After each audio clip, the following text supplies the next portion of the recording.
Right, I'm here with Andrew Little, and we're just going to have a bit of a chat about what Labor is doing and why we should vote Labor.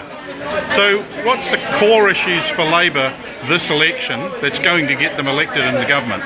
So there are three priorities for us in this election. Housing has got to be tops, because we know there's 60,000 houses short across New Zealand. A growing number of working families can't afford to rent. We have unsafe, unhealthy homes.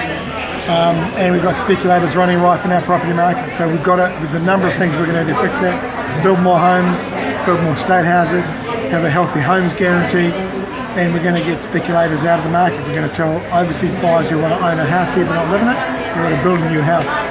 And we're going to tell investors who rely on the tax break called negative gearing, don't expect to have that for much longer, because we're going to change that. Next issue is health. Too many people missing out on the health care that they need, and one area in particular is mental health. The $1.7 billion the government's taken out of health in the last 6 years, we're going to slowly put that back. It'll take us a bit of time, but we're going to put it back.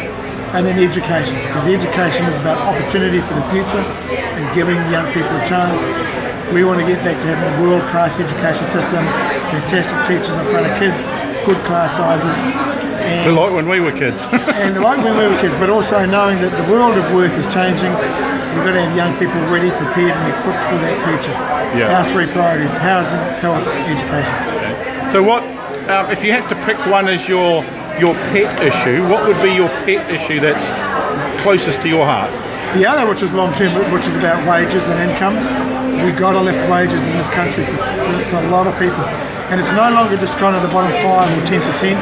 It's actually 50 to 60% of wages, salary earners whose incomes aren't keeping up with the real cost of living. So it's going to take a while. We're going to have to work with unions and employers and others. But the measure of my success, if I get the privilege of forming a government, is what we do to lift wages for New Zealanders, because too many workers are too low wages.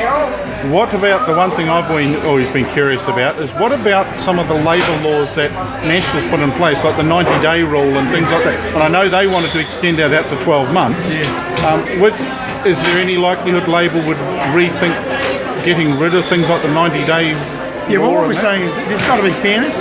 You shouldn't be able to be taken on a trial period and not be told for 90 days how well you've done. So we're going to put in place the old fairness requirements that used to be the law. You've got to get feedback.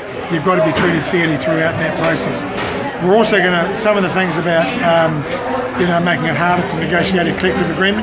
We're going to, and access rights for union representatives. We're going to say, no, that's wrong. If you make the choice to belong to a union, it's your freedom of choice. We're going to protect that properly, and your union representative's got to be able to come and see you at work. So we're going to turn a lot of those changes back. So that sounds like Labor's eventually getting back to its core things back at the early days of the Helen Clark era and Longy era, when that was for the people, for the workers, for the labourers, that sort of thing.